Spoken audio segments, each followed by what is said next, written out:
and welcome to Uprising 144K. I'm Hydrogen Man. Today I'm going to show you guys how to set up the Lourdes Hydrofix 2018 model. Alright, so the first thing you want to do once you get it all unpackaged is you really want to figure out where you're going to place the unit. Why? Because if you move the unit with water in it, it could potentially damage it and you don't want to do that. So make sure that you set it up where you're going to use it basically and where you're going to pour the water and also where you're going to do the inhalation, because I like this spot right here because I can literally sit right here and do the inhalation part. Because why? Check it out. The inhalation, the way the inhalation works is you're going to be putting on a different top and then you're going to hook this part up to it and then you're going to put on the headset. So you want to make sure to have it near the machine and you don't want to be moving the machine around. So that's why you want to do that.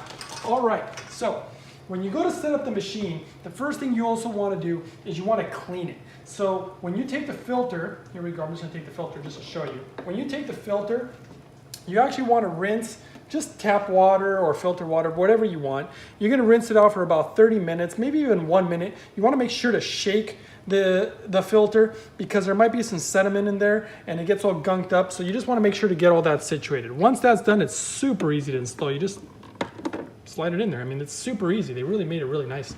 And then you just kind of cover it like that. And so then the pitcher part, same thing. You want to take the pitcher and you just want to rinse it out. Do not use boiling water. Do not use detergents. Do not use soaps. You just want to use regular tap water. I just use my hand or some dry cloth. Wipe it all down. Make sure to clean the hydrogen catcher. Make sure to clean the lid. Clean everything really good. And then when I was all done, I took a paper towel and I dried it all. That's it. Super easy. You put it back on the machine. Make sure that it lines up. There's actually a marker on the pitcher and on the unit. It always needs to line up. Super easy. All right. Once you have it all set up, what you do is open this part like this, and you actually take 100 milliliters or 100 cc's of water. The awesome thing about this new unit is that you can use just about any type of water you want. You can even use distilled water in this unit, where in the old unit you could not use that water in the reservoir where the filter is going. In this new unit, yes, you can. And so I just took some filtered water, and you go to the 100 cc or 100 millimeter mark and you pour it right in here, right into the filter. You do not want it to splash anywhere out and about because it can damage it. So you just pour it right into the filter and that's it. Do not overfill the machine. This is super important because again, this can damage it. And then when you lift the pitcher, you're gonna see the water right down in there. And it won't go above a certain level, which is perfect. Make sure that you do not touch the pins when the machine's on. Even when it's off, it's just not a good idea to touch the pins. And make sure that the level is always accurate, because here we go. If I put the pitcher back on like this, you're gonna notice that when the machine needs water, this light right here is gonna light up. When this light lights up, which it will when you first start the machine, it needs that 100 milliliters, 100 cc's of water. If it lights up again, oh, it looks like this little fuzzy thing on my machine here, I want to remove it. So anyway, if this light lights up when you're using the machine and there's water in it, that just means that it's 50 cc's or 50 milliliters, and you just add that to the filter and that's it. Very different than the original Lourdes. The original Lourdes required a lot more water. When the Japanese actually re-engineered this thing, they found out that it was better to use less water. It keeps the whole unit clean. The filter doesn't have to be constantly submerged underwater, which can actually shorten the life. This new filter is easily going to last you guys a year. It actually has another indicator light right here, which will tell you when the filters basically due.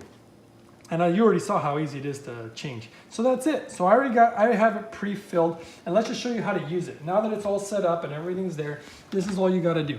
You hit the button once, it goes straight to 30-minute mode, which is probably the mode that most people use. That's what I would use. And that's when the water's filled up to here.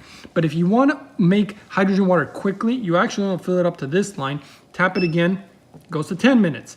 If you actually want to go to standby, you just hold down the button, and it goes to zeros, and that's now on standby mode.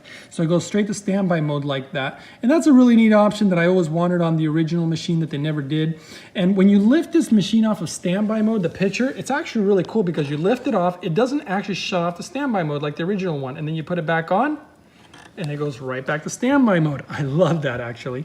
And so that's a really neat option. If you really want to shut it off, then you hold down the button,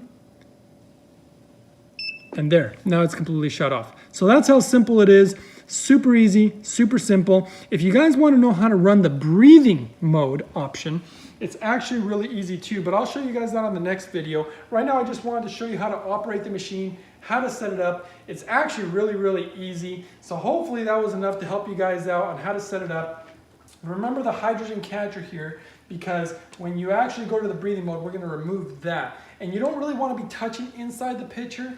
And anytime you do anything, you always want to lift the pitcher off. So you lift it off and then you twist it, because you don't want to be twisting the whole pitcher while on the machine. And so whenever you take out the hydrogen catcher, you just touch the tip of it with clean hands and you would take it out like that. It's really easy. See, it just floats. Super easy. Really good design, actually. You just put it back on. And again, I'm going to do what I don't recommend, but I'm going to be holding the pitcher. When you put the top on, you don't put it on straight. You actually go crooked, and then you move it slowly. And when it slides down, see right there, it slid down, hold the pitcher, and then you twist it on like that. So it just makes a really nice seal.